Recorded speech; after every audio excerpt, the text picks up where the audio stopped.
Dnes sme oceňovali vodičov za jazdu bez nehody, ktorí dosiahli veľmi zaujímavé méty. Jazda bez nehody je tradičná súťaž. Túto tradíciu naďalej chceme my udržiavať, aj keď vieme, že už viaceré podniky autobusovej dopravy to nerobia, to pokladajú za trošku staromodné.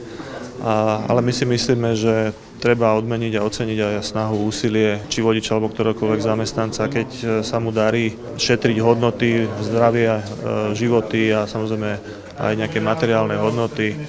A myslím, že u nás u vodičov je to veľmi dobre prijímané, že táto tradícia naďalej pokračuje a veríme, že budeme tých milionárov mať čo najviac.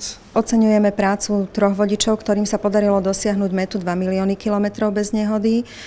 Ide o Ladislava Naďa, Františka Šokyho a Ladislava Horváta, ktorí okrem tradičnej plakety, odznaku, finančnej odmeny dostali aj poukaz do wellness hotelu Patince. Poukaz môžu využiť na to, aby sa zregenerovali a aby najazdili ešte množstvo ďalších kilometrov bez nehody.